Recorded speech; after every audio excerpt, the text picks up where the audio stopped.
एक गांव में एक गरीब व्यक्ति रामू रहता था। उसकी हालत बहुत खराब थी, लेकिन वह ईमानदारी और मेहनत में विश्वास रखता था। एक दिन उसने सुना कि कबीर साहिब नामक एक जानी संत पास के गांव में प्रवचन देने आए हैं। रामू ने सोचा, कबीर साहिब के पास जाकर उनकी बातों से कुछ सीखना चाहिए, शायद मेरी जिंदगी बदल जाए। अगली सुबह रामू कबीर साहिब के आश्रम पहुंचा। वहां पर भीड़ लगी थी। कबीर साहिब अपनी चुप्पी और गहरे विचारों के लिए प्रसिद्ध थे। रामू ने आश्रम के सेवक से कहा, मुझे कबीर साहिब से मिलना है। सेवक ने उसे अंदर जाने दिया। कबीर साहिब ने रामू की ओर देखा और मुस्कुराए। क्या चाहते हो बेटा? मैं गरीब हूं, मेरी जिंदगी में बहुत कष्ट है, कृपया मेरी मदद करें। कबीर साहिब ने कहा, तुम्हें मेरी मदद नहीं, अपनी मेहनत पर विश्वास चाहिए। रामू ने हैरानी से पूछा, लेकिन मैं मेहनत करता हूं, फिर भी कुछ नहीं बदलता। कबीर साहिब ने एक चमत्कारिक डिब्बी निकाली और कहा, यह डिब्बी तुम्हारी मदद करेगी, लेकिन याद रखना, इसे केवल ईमानदारी और सही उद्देश्य के लिए उपयोग करना।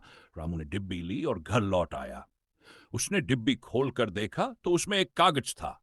कागज पर लिखा था, सच्चे दिल से मांगो तो कुछ भी मिल सकता है। रामू ने इसे मजाक समझा। उसने डिब्बी एक कोने में रख दी।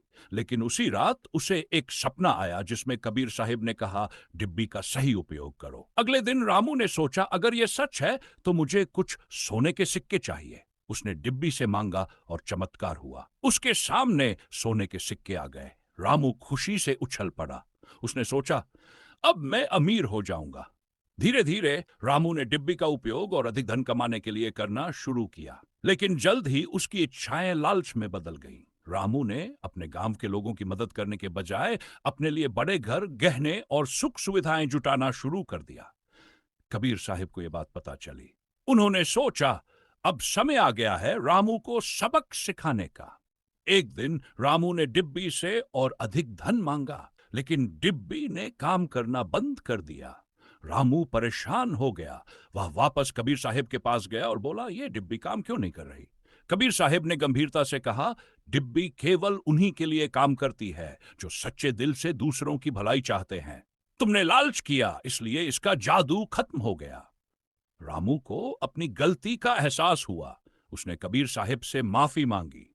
कबीर साहिब ने कहा, अब तुम्हें बिना किसी चमत्कार के अपनी मेहनत और ईमानदारी से सब कुछ पाना होगा। यही असली सफलता है।